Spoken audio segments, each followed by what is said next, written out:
mute my intercom.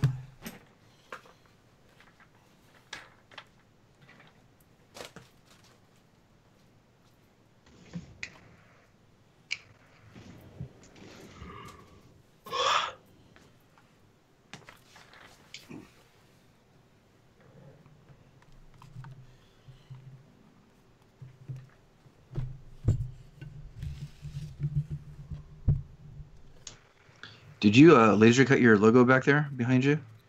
Someone made that for me. Oh, wait, you know what? That's right. That's right. I forgot you had posted that. I wish my laser did stuff as big as that. You see Dremel's coming out with their laser now? That's one. Yeah, we saw it. Right? Yeah, I saw it at Maker Faire. Who else did I see? I think Laguna is coming out with their own. I think I saw that in the Rockler paper. It's funny, they're all hovering around like the same price range too. How much? I think it's about $3,000. I mean, it's in line with the higher end Glowforge.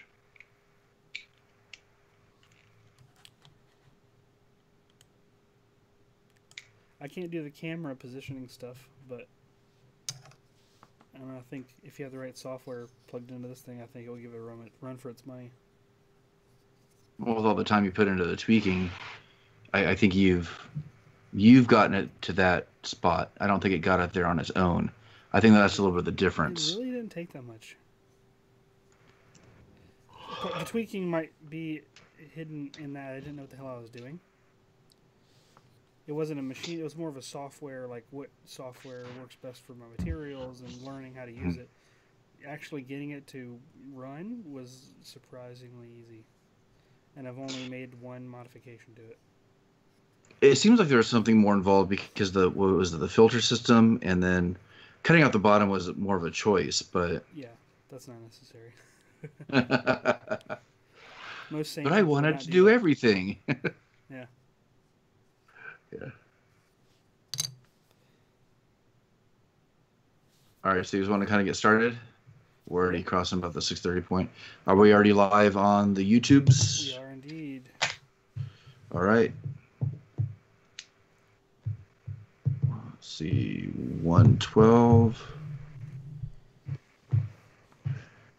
And I think we're set. All right.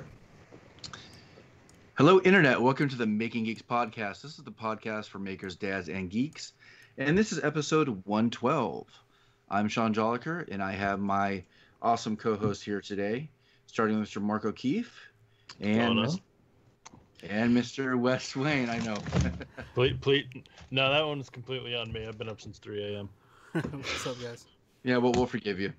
And missing at the moment, although he should be in a little bit later, is Josh Price. Is he abducted? I think he was helping a damsel in distress by the side of the road. At least that's the story we're going to go with right now until we hear the full thing. That's how a lot of abductions occur, you know. That is true. That is true. Nice segue, if not a little early. Hopefully everything's okay, and we'll get word from him once he's kind of hops in on the stream here. And hello to everybody hanging out in the live chat. We are streaming on YouTube right now. Remember that we're stream on YouTube every Thursday night, roughly somewhere around what time is it there? 9:30 Eastern time, 6:30 Pacific time, and if you're Mountain time and somewhere in between, you can do the math and figure it out. So what have you guys been up to this week? My head's been on a laser engraver for a week.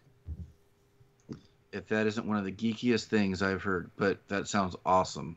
Yeah, I'm having fun with it finally. Not that it wasn't fun before, I'm just sort of really realizing that I don't need fancier software than what I have to be able to pull off something that looks pretty awesome. That does look pretty awesome. Thank you. Do you feel like you're kind of past the messing around and toying around stage, and now like you're able to actually make with it? I batched out probably 30 of these so far. Oh wow! Yeah. Nice. I've got a whole handful of them scattered They're the super glue's drying where the magnets. So I'm making magnets for my air show. They're like fridge magnets. They have the logo of the air show, wings and wheels, and we'll sell these at the event. I'm trying to think of the price. I was gonna say just like $5. Seems. What do you think? I think that's the ceiling for it. Yeah. Yeah. Just out of curiosity, for those 30, about how long did it take? Once you had everything finalized. Still finalizing. At this point. Like a lot of my boards are like irregularly sized, so that the files, if I try to set up where it cuts like 6 at once. What? Everything froze for a moment and you sped up. All right, good. I thought that was me. No, I think it was Skype. Okay, so the 30, you were saying doing 6 at once? Yep. Yes, if I was trying to cut 6 of these at one time, that 6 might only work for like a third of the boards that I have. So then I have to go back in and make only 3 instead of 6 because 6 is a little bit too wide for that board, and it's like it's not ideal. You know, I was basically using scraps I had on hand and subdividing those to use. So it's not an ideal production environment where I would have every blank the same size and put it in the exact same spot and hit go and go and go. Each one probably takes like a minute maybe. Okay. That's not bad at all. No, I think that's really cool. I don't think you can see something that fast. No. And it's got 3 different operations. It's rasterizing the image, going side to side, and it actually vaporizes the material away. Like if you look on the stream, the inside of the wing where it's darker than the windshield of the car, it's actually like quite a bit deeper. You can tell by the shadows. And that's just vaporizing the material. I didn't have to like clean that or scrub it. It was already that color. This is cherry. And then I did a vector engraving pass, and that actually does the black line. It traces vector lines, whereas the rasterization, where it goes back and forth, that's taking into account vector fill. So it's fill versus stroke line, basically. That's interesting. And then it has another operation. It does the cut around the perimeter to cut through it, and the software knows which ones are which based on the color of the image. So anything that's black, it knows it needs to rasterize. Anything that's blue, it does the engraved lines, like the detail outline, and then anything red, it does a cut. It was kind of interesting. They color code the operations into the file. Now, it looked like where it was rastered inside the wing. Is that just the leftover texture of the wood, or is that purposely that texture? It's just the grain of the wood on the inside. Okay, because the texture looks pretty cool. I didn't know if that was intentional or not. Not part of the image at all. It just is how it is. Kind of neat. Nice. Yeah. So I'm looking forward to. I want to do a couple like NES game cartridges covers, or some sort of video game graphics, so I can sort of test that process on something more in my wheelhouse as far as content. Very cool. Mark, how about you? A couple things. I got my I had designed a part for my next version of the 3D scanner, and Mr. Tony Rouleau got that to me.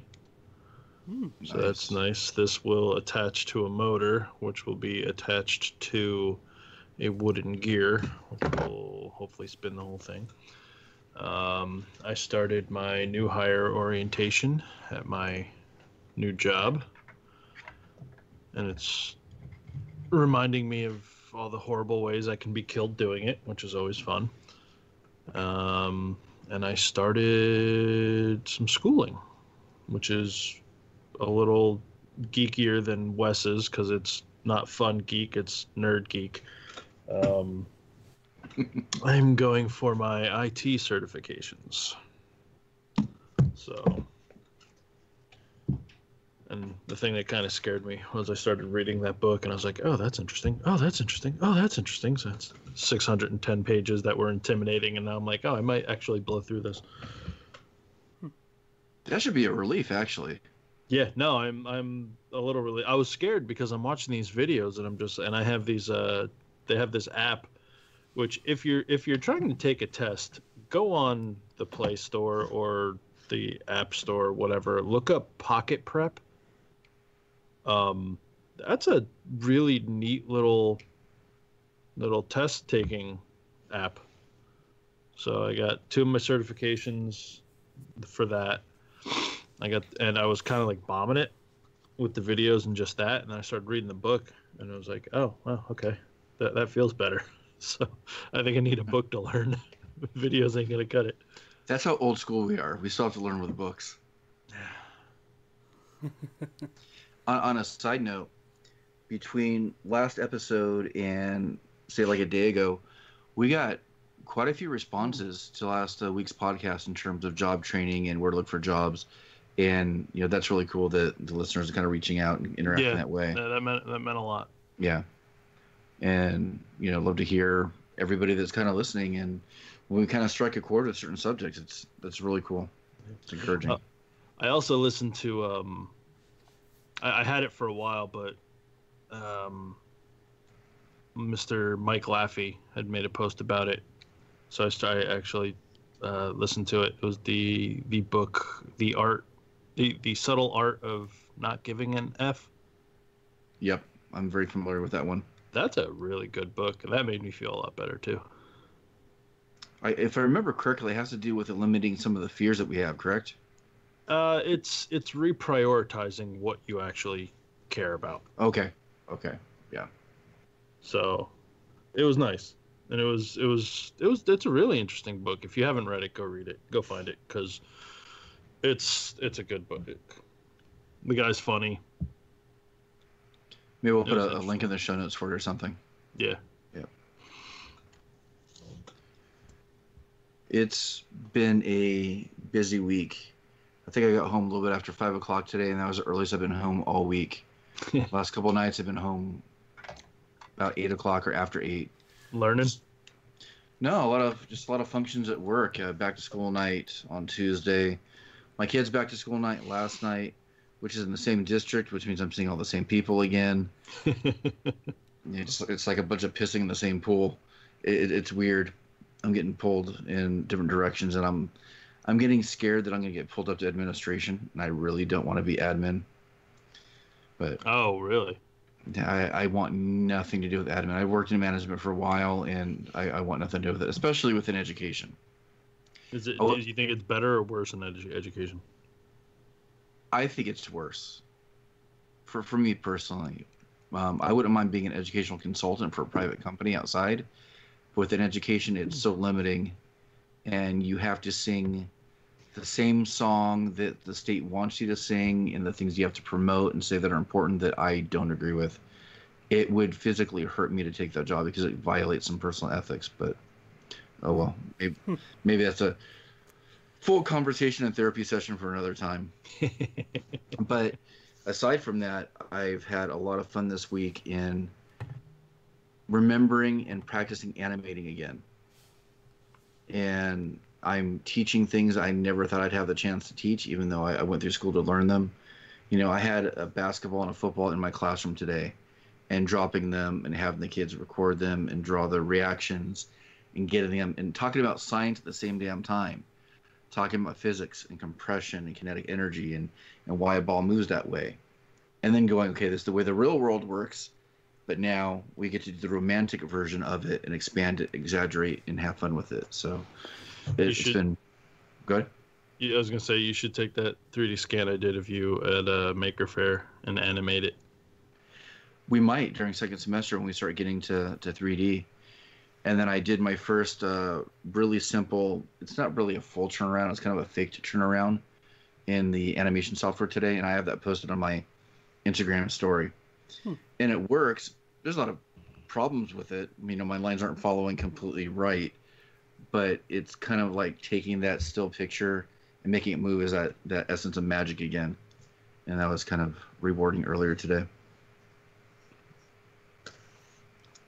Yeah, so that's it. So what are we talking about? I thought Wes was going to say something. He leaned in really close to the microphone. I'm trying to read what's on Mark's screen in the reflection of his glasses. Oh. I can almost make it out. No, I was gonna put up an Instagram thing for us that we're live. All right. Hey, Dad and his kids just came on the stream. Hey, what's up, man? How you doing?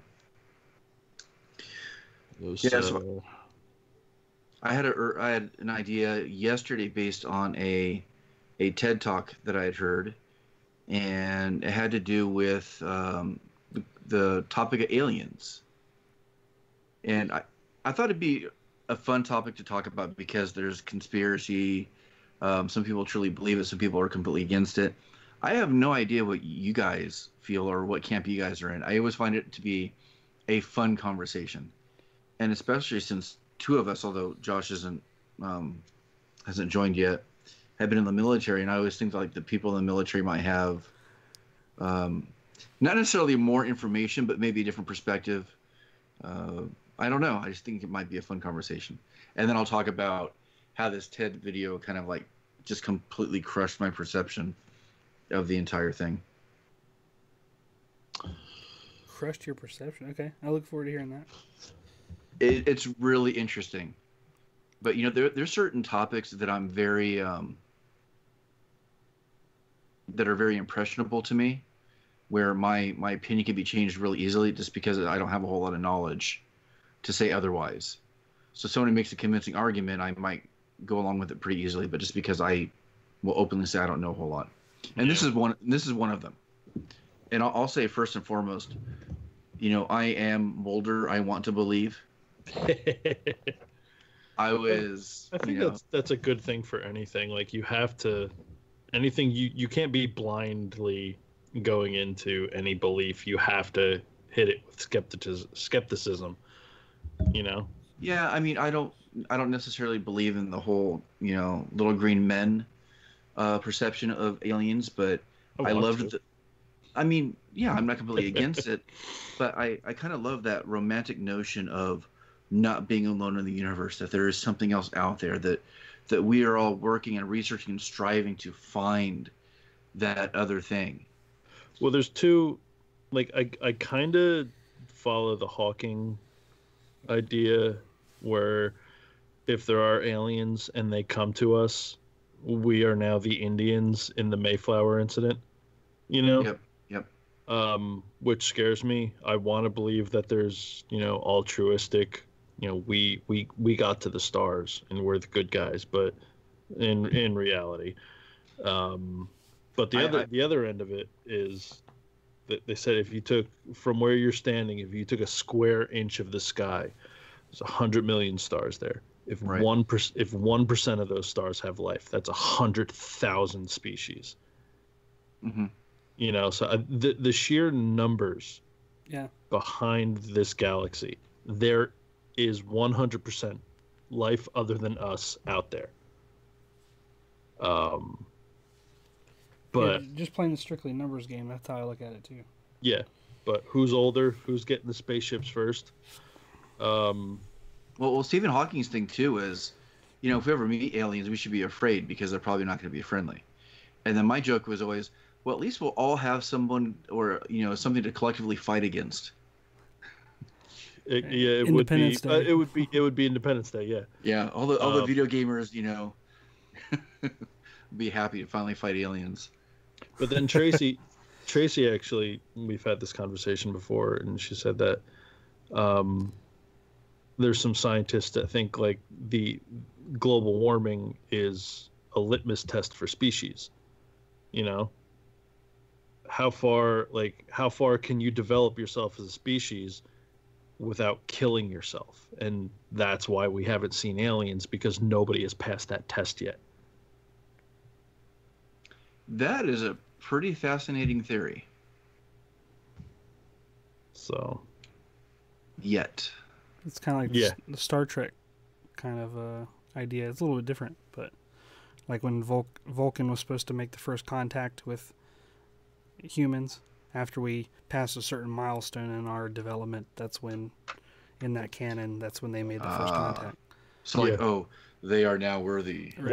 Once you've grown up enough, you can come to the adult table. Yeah. Which, let's face it, we're gonna be at the kiddie table for a while. at least until the next election cycle. No, we're gonna go explore with Space Force, bro. I know. We're gonna find them first. I just want Starcom back.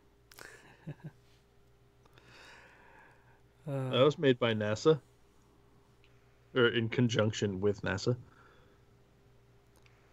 Yeah, I find it really interesting that there's been a lot of developments, even just in our lifetime, that add more and more plausibility of their life being in existence in just our solar system, which is pretty awesome to me. Like when we were kids, there was no evidence of water anywhere else in our solar system except on Earth. Mm-hmm. And in, all beings on Earth, we theorized needed water in some form or fashion in order to exist. And they're like, oh, there can't possibly be any life anywhere else because there's no water. That's one of the fundamental building blocks, right? They have to have that to have the other things. And so since we've been growing up, they've discovered water on the moon. They've discovered water on Mars. They've discovered icy bodies around Jupiter and Saturn.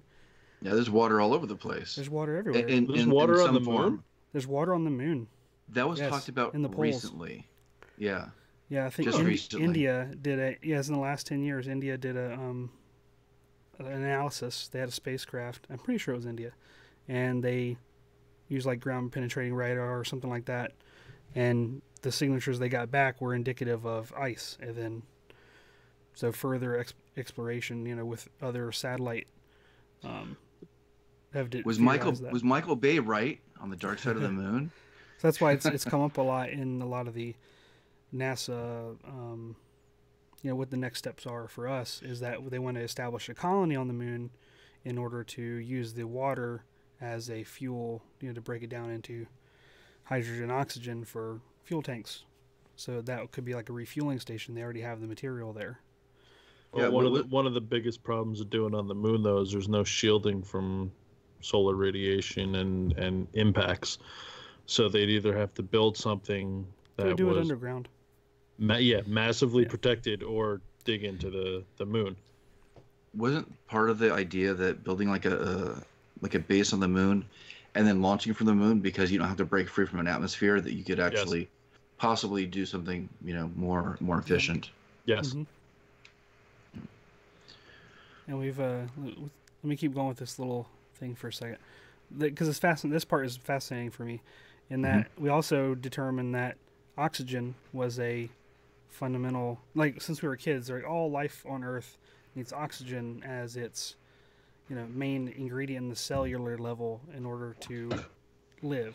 And then they're like, oh, we found this bacteria that lives in the sea vents in the deepest part of the oceans. Well, no, I was going to mention sulfur that as their fundamental block instead of oxygen. So that's not bacteria though. They were like worms and large creatures that were based on sulfur. Yeah, instead of oxygen. So it completely upended this whole establishment, basically, of this is how life is. It can't exist beyond this. And they're like, oh, wasn't it? Wow, that's interesting. So that just taking that, expanding, Wasn't there one that was based on nitrogen too? I'm not sure about that. On the sea vents, I thought it was. I don't know. But that was always. I could have swore there was a recent discovery in the last 5 years, and I forget where. It might have been around some melted glaciers or something, that there was a cyanide-based life form. I could be misquoting, but it was something very different. Sure. And it was initially listed as, oh my god, we have the first contact with extraterrestrial life form. I think it was more. It wasn't quite that, but I think it was a different based life form as well. Well, that was always my question growing up. It's like they're like, oh well, it's there's no oxygen, there's no nothing, so there can't be life anywhere else. And my thought was always, well, how do we know that something didn't adapt to Their other environments than what we know. I always thought that was a little. Initially, I thought it was a little arrogant, but then it was, well, you're just a dumb kid, so what do you know? They're right. They're NASA. They're scientists. So there's 2 moons around Jupiter and Saturn, respectively, that have an icy crust, and we theorize there's an ocean beneath that crust. So yes. there are missions in planning that are going to launch a lander that has this submersible vehicle. Basically, they'll drill through and let it explore underneath, and turn cameras on and analyze and everything and see what. That sounds like an alien sci-fi horror movie. Oh yeah, you're releasing something for sure. Saturn Jaws. I mean, they had the Cassini spacecraft that went around Saturn, and it had the Huygens space probe on it that basically it launched another probe from a probe, which is just bonkers, right? And it landed and parachuted onto the surface of Titan. Did Exhibit design that probe? And they saw rivers and lakes there, but it wasn't water; it was methane, liquid methane. No, the bananas. the coolest thing that I've ever heard was they said that the way, I think it was, and now everyone get ready to chuckle. I think it was on Uranus. There's a lot going on there. They think, yeah, there is. They think that there are oceans of liquid diamonds, and in the atmosphere there's lightning, but every time lightning strikes, it creates diamond, like real diamond, normal diamonds out of midair, and then they fall, and as they get closer into the planet, the temperature is so high the diamonds melt, and they create this massive ocean of diamonds. And that's just the like greedy wet dream, just get a little bit,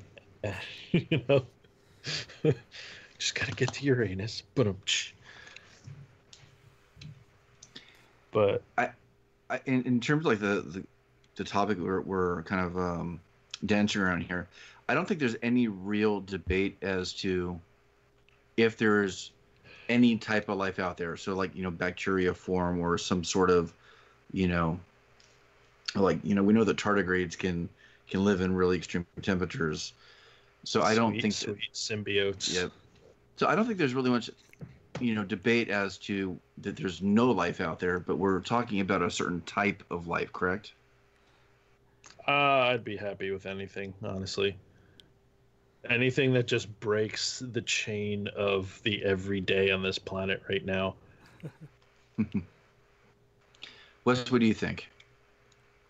About what the more interesting type of alien to discuss, or what? Yeah, so I mean, like, I guess the traditional intelligent life form. I mean, again, if the numbers game, right? You would think there has to be. Especially we've detected the other planets with water on them, if that's another building block, outside of our solar system.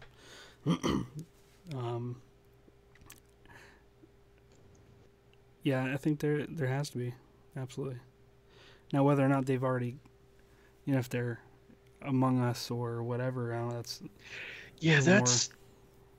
I kind of, like, with some of the evidence we've seen just from spaceships and all the UFO footage and all that, I want to believe that that's kind of true. Like, they're Star Trekking us. We got to go down and see what they're like, and we're not getting a good report card right now. Signs is one of my favorite movies, and that movie freaks me out every time they're in the closet and they're doing the footage like from Mexico or something, and it shows the alien like walk across.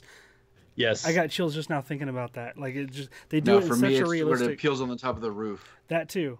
I mean, that too. Yeah, absolutely. But when I was a little upset. Joaquin Phoenix Science, freaks out. I'm like, yep. I just got chills. Because it was very realistic the way like the social media kind of. Yeah. That was even before social media. It was just kind of like the fervor around that and how it kind of spread, and everybody was like so into it. I was a little upset with Signs though. because the equivalent would be if we found a planet that was made of arsenic, and we went, let's go there, naked. You know, That's a very interesting analogy. you know, at least give them some spacesuits or something so they can survive in a planet that literally would melt them as they walked through a hot day. Like you didn't even need a glass of water. Bring them to New Jersey. They'll melt and they'll melt when you walk outside. Tropical rainforests and stuff like that, they were fine. They were never going to be invaded by them, right? I never really thought about that. Yeah. They never thought about just plain moisture in the air with like really high humidity. Right. We're not going to invade Atlanta. F that. But Mexico is humid as hell, so I mean they shouldn't have been there. That's the same level as like. Maybe that's why you're so angry. Turn your sprinklers on. Yeah, that's the same level as like War of the Worlds. Like, oh, they got sick and died. The bacteria, yeah. Well, you know, M. Night kind of took that and adapted it slightly. I really think that was kind of the sentiment behind that.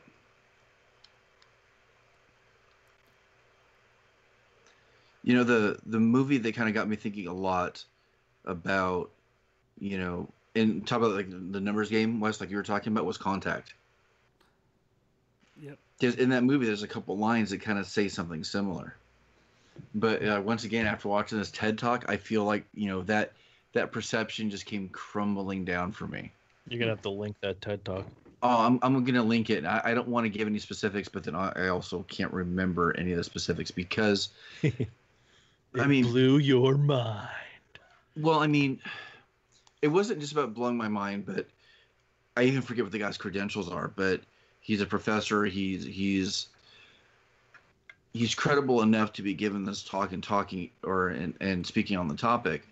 Talk about math and the statistics, but he's talking about certain biological barriers that would have to be crossed, that would have to happen.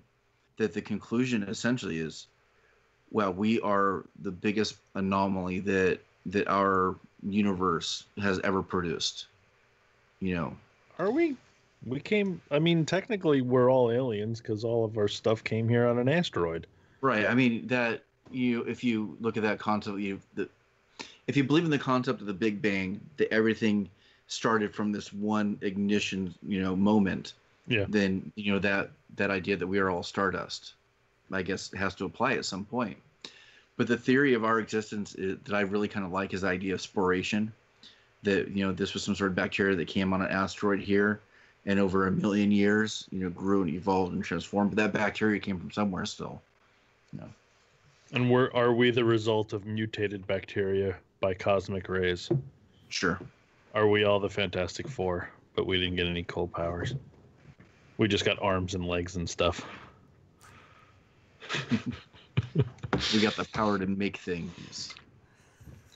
You got the power of opposable thumbs. Go. And we all know what we use that for. Twitter. Family show. Twitter is the apex of our evolution. Yes. Now we can die.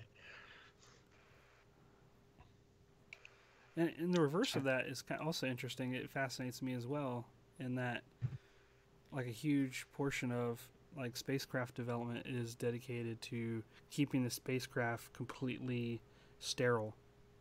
So that's why I always see the people in the big white suits and the clean rooms and everything, because their biggest fear is for us to have bacteria hitch a ride on our spacecraft, fly to Enceladus, which is the ice-covered moon, right? It drills beneath the surface, and there's a piece of Earth bacteria on that damn sub that goes underneath there, and that actually transplants and starts something, or corrupts, or it's the smallpox for the Indians where it kills everything because it's incompatible, or who knows, right? Yeah.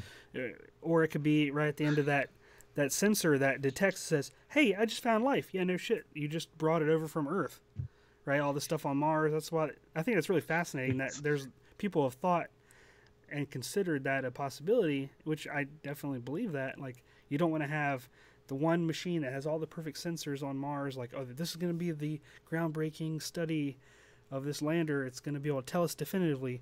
And then there's always going to be that question, like, are you sure it just didn't come from Earth? Well, they have to run the numbers, see if it, would have survived space and all that stuff. But it's interesting to me. And at the same time, the irony of that is endless. Yeah. We take that kind of care and not polluting another planet, but looking at it, we don't care the same way here. It's. I mean, I understand from a scientific point of view the importance of getting some sort of clean slate and data, but there's still like this hint of irony that we should take the same care here. I was going to say something else and I forgot what it was. Have you guys ever had an encounter or see something? Not alien. Yeah, we had the I ghost don't think. discussion. Yeah, we got the ghosts. Have I ever seen an alien? Even something in the sky that you couldn't explain, or That's what I'm trying to. yeah. I'm not talking about kicking it with ET. Which He's have you smoking shown that pot to in my your basement. kids, Sean? No, I don't know if I'm going to. Freaky? Partially, but just because I don't want to watch the damn thing again. No, you don't like it? I have an appreciation from a filmmaking point of view with some things that Spielberg did, but I really don't have that much interest in watching the film again. Now I remember what I wanted. We're talking about this, and no one's mentioned Close Encounters. For what reason though? Well, for the type of alien we could discover. Like not hostile, but musically inclined. No, I think those aliens were full of shenanigans because they're just hanging out on the planet, In Wyoming. kidnapping people and messing with people and terrorizing people. And They were then drag racing. And then all of a sudden they're like, "Oh, hey, we were just messing with you. Here's your people back."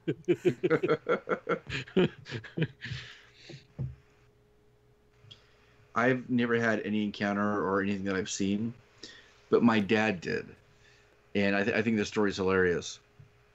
So in the late '60s, early '70s, which is already suspect already because of my dad, and LSD. He definitely experienced the '60s and '70s. He was on the road to Vegas with some friends, and they saw a light in the sky, and they pulled over the side of the road, and according to my dad, which I don't know if he's a credible eyewitness in this one scenario, the light came right at them and then went off into the distance. But that's all I got. You should drill him about that one. There's not a whole lot to say. I mean, he won't remember what he did yesterday. He's not going to remember 30, almost 40 years ago now. Other than repeating that story just that way over and over again. There's no other details that he can kind of add.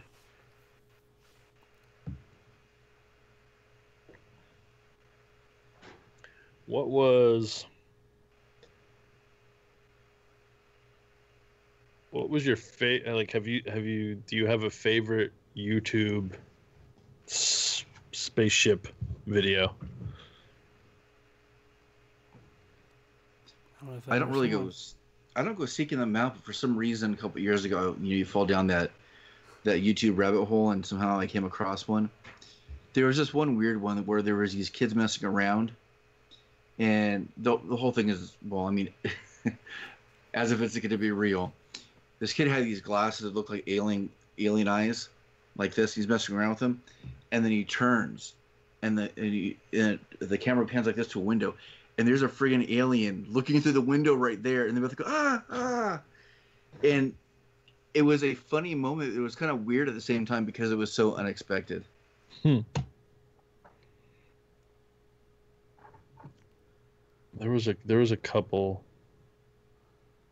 Like, I love seeing like the UFO videos, trying to pick them apart and see, like, okay, that movement's not real. That's messed up. That's a drone.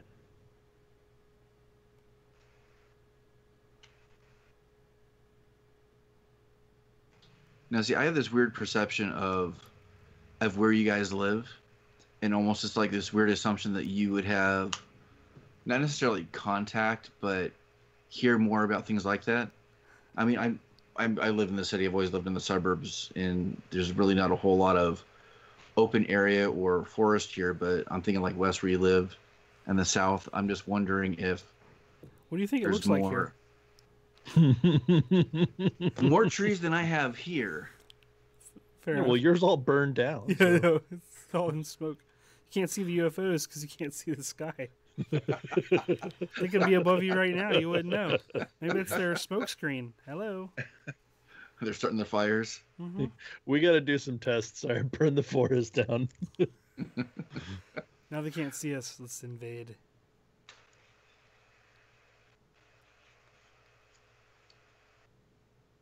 Yeah, I haven't even really heard any stories about that locally.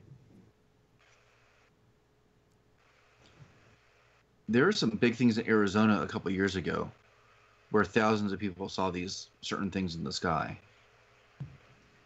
I know that's pretty well documented on YouTube. But of course, nobody has a steady hand to zoom. Right. Or That is the one- zoom that too is the much one and, thing like, that- lose focus of the item, or like We- it moves frame Yeah. out of frame. I'm like, really. And it's How all many- digital zoom now. Right. We are in 2018. So for the past at least 8 years, there should have been one non-putz camera recording Yeah. and get some decent That's footage. a good point. Like the number of phones that are available, or cameras nowadays that are available, just the sheer likelihood of encounter or something like that is like playing the numbers game again, right? In that Yeah. sort of direction, like the chance of What if- recording something has to go up, right? What Catching if there something. is? What if there is, but everybody sees it and goes, oh man, that's fake. That's CG. This effects are terrible. It's like Well, this one that alien goes who's along- here, and he's like, "Seriously, hello, I'm an alien." Like, that's pretty good. And he's like, "No, man, watch this," and like no one believes him. I saw Punish Props make that. That'd be a good film, a short Dude. film or something like that. He's actually an alien trying Yeah. to convince humans, and they're like, "Eh." Like, That come was, on, what do I uh, have to do? Wasn't that the one where Seth Rogen was the voice? I didn't watch that one. I don't know which Paul? one that was. No, Paul, yeah, Paul. I haven't seen Oh. But that would be the thing, you know, like you see the. Are you going down without your disguise? Yeah, man, it's Comic-Con. Let's go. that. So, there's the start of one of those movies. Yeah. It's that Jesus thing. If Jesus came back today, he'd be put in an institution. Nobody would believe he's actually Jesus. Huh.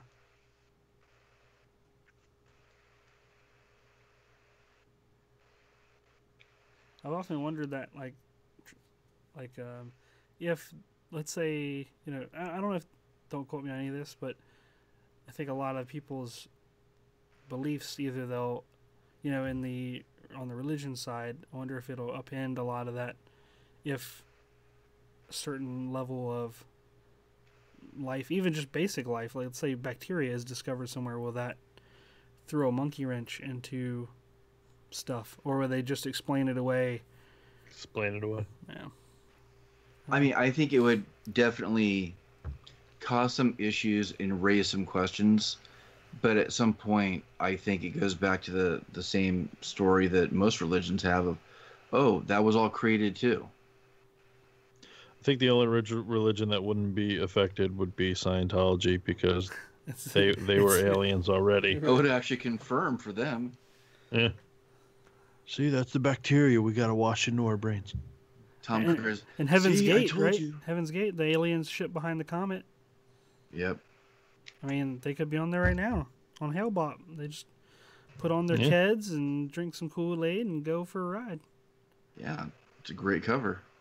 I mean, if you could create a colony on a comet, that would be a neat. That would actually be like that last Stargate series. You're on this thing you can't control. It's just moving through space.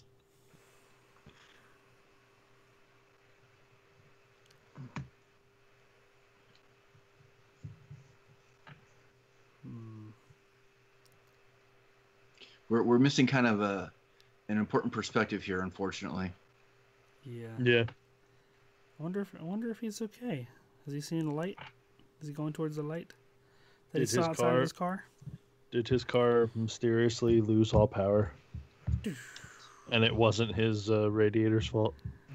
I mean, it's we're talking about the topic of whether or not we believe in extraterrestrial life, but there are some freaky unexplained events that have happened that I think that in some cases aliens might be the nicer explanation. Occam's razor. Yeah, I mean, because it was I don't remember the details of the story, but one of the more infamous ones, there was a movie called Fire in the Sky, I think, made as a result of it. Oh God. And that movie was horrifying. Yeah, I think that that possibility, as opposed to if the government or the humans or whatever you want to insert there being responsible. Well, there was Fire in the Sky goes along the same lines as The Fourth Kind, which I never saw. Oh, that one was scary too. That one was scarier than Fire in the Sky. Fire in the Sky was kind of like, man, okay. The Fourth Kind was mess me up. And then there was another one. I want to say it was with the girl from The Americans.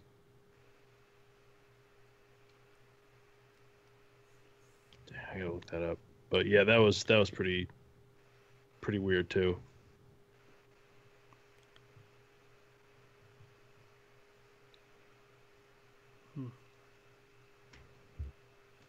How about aliens in film? Like, are there any other ones that we're forgetting that were are memorable, or that you were looking forward to showing your kids, or that sort of thing?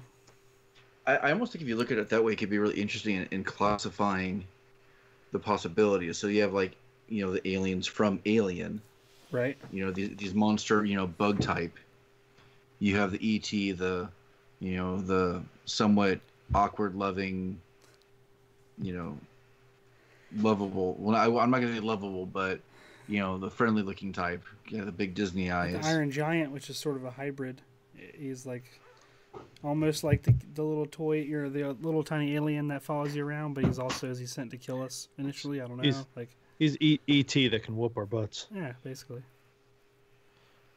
Did you ever read up on there was supposed to be a sequel to ET, but yes. Then they kind of scrapped it and they were going to make a horror movie out of it? The plans got really weird. Yeah, those sketches are scary. ET's got pretty some disturbing. Horrifying. Yeah, he's got some horrifying family members. Yeah. Huh. Maybe we'll put a link to that too.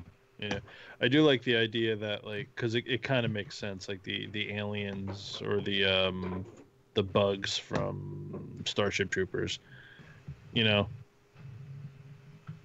there's just like a hive of giant things out there. That makes sense. Have you guys seen A Quiet Place? Not yet. You should. It's good. Did you guys see? Was it Falling Skies?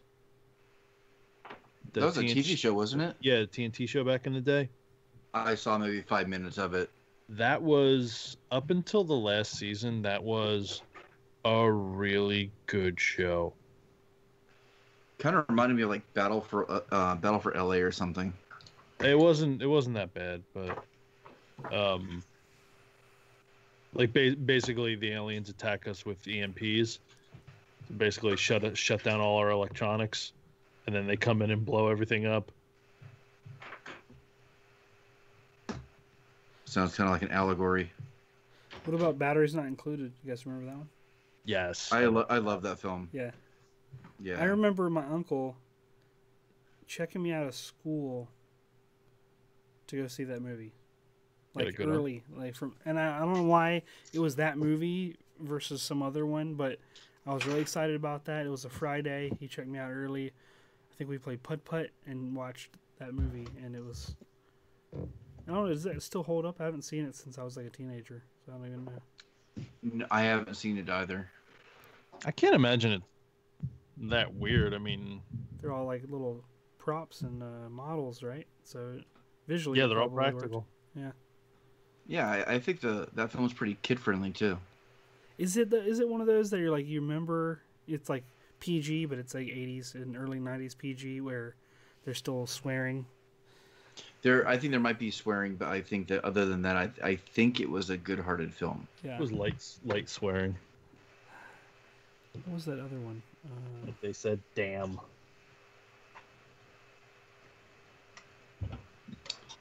Was it like Mac?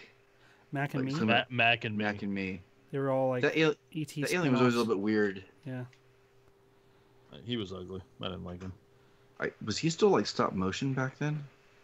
Yes. I think that's part of why it always looked weird to me. Huh. Yeah. I want to show Samantha E.T., but that movie freaked me out as a kid. And I don't want it to have the same effect. So I'm curious though, because it wasn't really E.T. himself that freaked me out. What part freaked you out? I'm curious as a comparison. The scene where he's like, maybe it wasn't just him. It could have been maybe any life form that this occurred to. But the scene where he's like lying in the riverbed, all white and like gross, Yeah. that kind of freaked me out. And then when he's in that chamber later on, and he's like asleep, and Elliot like comes, it's a glass chamber, and Elliot comes up to it, and he like wakes up. He's like, "E.T. phone on, E.T. phone." He's like freaking out. Like that freaked me out. Like just the way he acted. And I think I've told this story before. When I went to see that movie as a kid in the theaters, it was like the premiere for it, and I was in the back rear seat, and I remember this clear as day. I was unbuckling my seatbelt because like my mom or whatever got out of the passenger seat. I was looking down, and as I unbuckle, I look up, and there's E.T.'s face right in front of me. It was a person in a costume that was peering into the car. I had no idea, and it just like started me off in the wrong foot. I was like screaming, and I remember being upset. That would have pissed me off. Oh yeah. Yeah. And then from then on, I have memories of like going upstairs when the lights are off at night, and like imagining me turning the corner and E.T. standing at the end of the hallway, or looking out the window when it's nighttime. You see just the black, and then I turn and look, kind of like what you were describing earlier, where you look away and look back, and then there's the alien's face right there.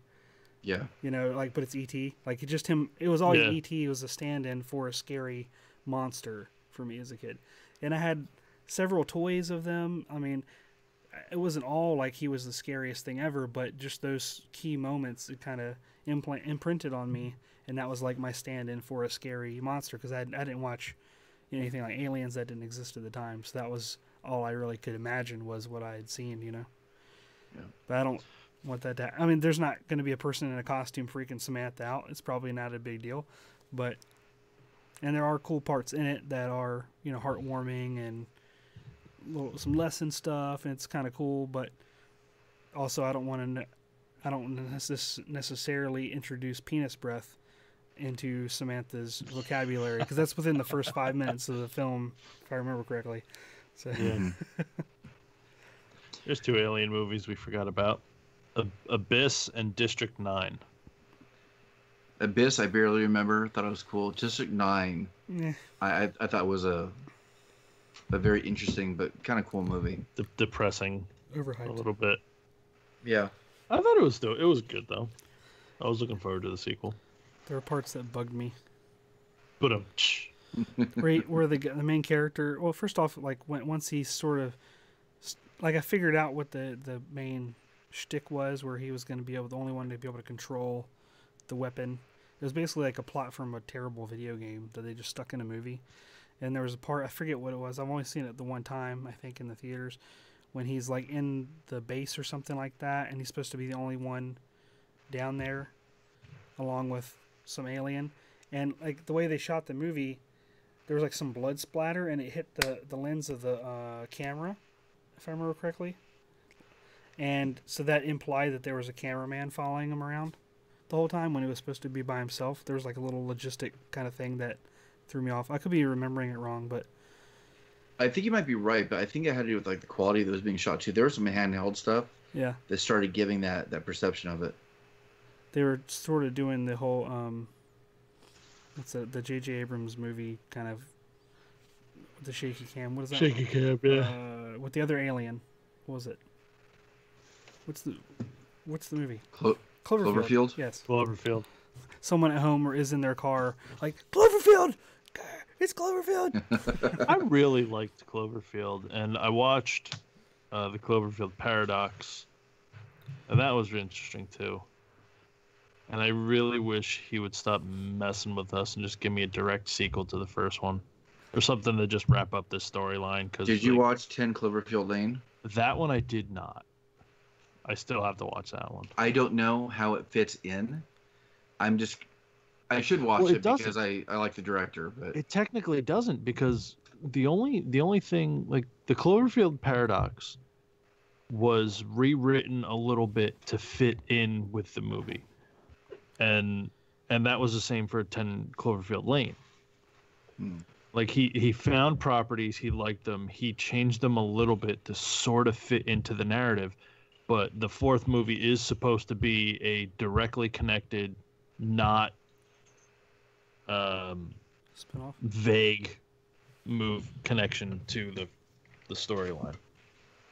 I think Abrams might be creating a bigger form of Lost by trying to string these together, possibly. They're supposed to be interconnected. Yeah. Well, the like I said, the Paradox was. No, I mean Lost with Cloverfield. Oh. There's an Easter egg that's in Cloverfield. There's a couple of them that are lost Easter eggs. They have the Dharma Initiative logo, and there's some other things that harken back. It could be explained as that it's just a fun Easter egg, or is that Easter egg the thing that ties them two universes together? I don't know. Is he setting them up to do something later? I mean, it's sort of like technically R2-D2 was in the first J.J. Abrams Star Trek movies. Excuse me. So does that unite the two franchises' universes? No, it's just an Easter egg because there's a part. R2-D2 was also in Indiana Jones. That too, and E.T. was in Star Wars. So, do Easter eggs necessarily pull two canons together when they're cross-referencing characters? I don't know, or is it just a fun nod?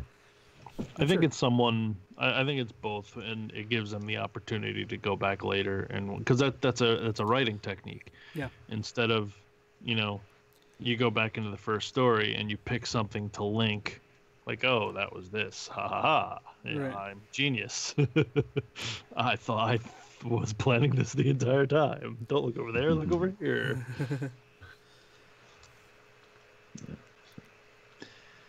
Well, I think that's a pretty good cover on extraterrestrials. I'm not sure we might do a part 2. Hopefully we'll have our person joining in that was kind of missing today. So what are you guys geeking out about?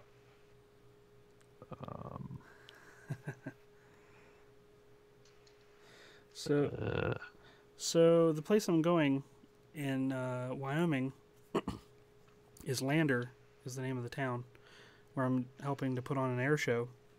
And after I announced that on this podcast, I did know this before, but people brought that to my attention that the co-host of Destin from Smarter Every Day, his podcast is called No Dumb Questions, I believe.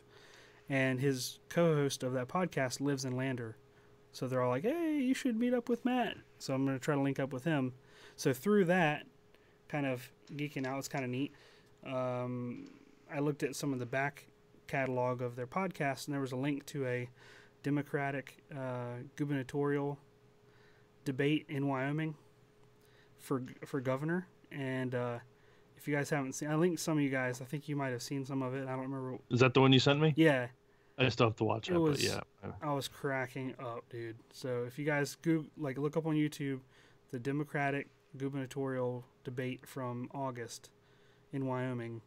It's just, there's 4 people, and they're like, some of them are like stereotypes of like when you look at him, you're like, oh, that dude must love weed because the way he's dressed. Sure enough, like every opportunity he brings up weed. It's hilarious. And there's a guy that reminds me of Bobcat Goldthwait, just like cracked out a little bit more, and he can't like create a cognitive complete sentence. They ask him a question, he's like, yeah, I kind of agree with and stuff, and they and then he's just like, all right, thank you for your answer. That cut him off because they only give him a minute. So he's like just getting to the answer, and they cut him off like so many times. It's hysterical. I definitely recommend you guys check it out. Yeah, I'm gonna watch that. But it also gave me some hope in that it was a nice refresher in the current political climate where you have a debate and it's super hostile and people don't respect rules and things. And this was, I was amazed that the people that are running this thing and there was one person on the stage that seemed like she could have been in a normal debate for this sort of thing. And she kept like a straight face and didn't laugh during some of the stuff that people were saying was hilarious. And they were very cordial and respectful of each other's time and stuff. It was nice to see that, even though it's governor of Wyoming. I'm sure it's not a very influential post compared to some of the other ones out there, but it was nice to see. Oh, I'm geeking out about Moon Knight. That's going to be interesting. What was that? What was the news? It's been picked up. It is. Well, I don't know if it's been picked up, but it looks like it's almost in the bag to be made by Netflix. What is it? Moon Knight. He's a Marvel character. He's alcoholic schizophrenic with superpowers given to him by a moon god. And I'm probably butchering that origin, but I think that's fairly close to what it is. I always thought he was a cool character for like design wise, but I'm interested because that's Netflix seems to be the perfect thing for the lesser known New York superheroes. Seems that way. I'm geeking out about having a reason to sit down and watch animation again. And I watched the first episode of Ultron. Thought it was cool. I watched a couple episodes of what's it called? I want to say Disenchantment. Is that the new one on Netflix with by Matt Groening? Yeah, I still watch that. It's funny. I have a hard time sitting down and watching animation. 3D animation I can usually enjoy for some reason, but for 2D animation, I have a hard time sitting down and enjoying it for what it is. But because I'm looking for specific things right now, and looking for methods and tactics and different things they're doing, I'm enjoying kind of learning how to see the world and see art again right now, and kind of rediscovering something that I never thought I'd get back to, which is going to probably be a theme for at least the next month as I get kind of into the swing with all of this. So. That's cool. All right. Well, we would love to hear from all of you. Go ahead and check out our website, makinggeeks.com. If you'd like to ask a question, leave a suggestion for the show, you can do so right on the contact page in the website. And check out the homepage of the website where you can listen to all of our past episodes, as well as checking out all of the past guests we've had on the show, right there at makinggeeks.com. And you can find us on all the social medias on Instagram at Making Geeks Podcast and on Twitter and Facebook at Making Geeks. And I'd like to thank our patrons over at patreon.com for helping keep this show on the air through their financial contributions. We definitely appreciate that, and we'd like to give a shout out to our top patron, Mr. Seth Williams. And if you'd like to join the elite squad of supporters and possibly get your name read out in the air, you can try to beat Seth and dethrone him by going to patreon.com/makinggeeks. And you can find all of our personal works. Sean is at geekbuilders.net. And what's your other one? Synapses and Lollipops? Yeah, we don't actual website. Yeah, it is. That's interesting stuff too, though. I like the take on life website. I appreciate that. And Wes is at Geeksmith. I've been up since 3 a.m. I can't think. Wes is at geeksmithing.com, and I am at asylum-3d.com. And Josh is at the PIWorkshop.com. Yep. But he's not here. And I like to make stuff. / I like to make stuff. Also, check us out on iTunes. Go ahead, if you like the show, go ahead and leave us a review. We love seeing all the comments and feedback that way as well. I'm not sure if that's true.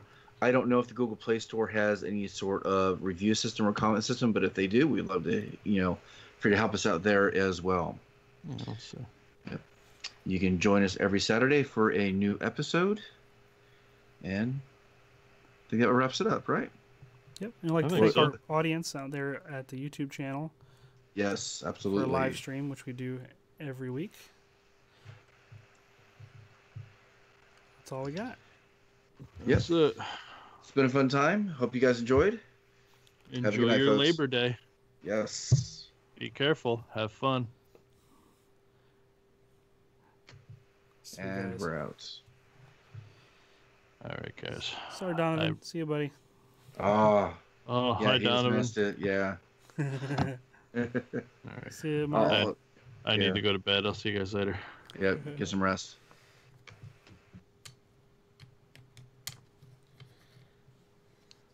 We talked about aliens tonight, Donovan. You missed it. It was a good one. Very insightful. Yeah. Actually, I thought that turned out pretty good. Yeah, I thought so. I'm going to give you guys homework to watch that TED Talk because it really crushed like any possibility that I thought I had for life being out there. And he broke it down in such a reasonable way. I'm like, oh, man, we are alone. You watch that? I'll watch that if you watch the governor thing. Oh, I'll watch it, yeah. Right. I've been meaning to.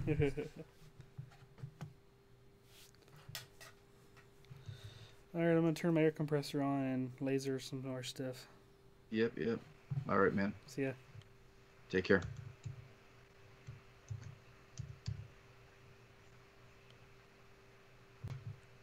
I hang up, you hang up. I hang up, you hang up. See ya. See you online.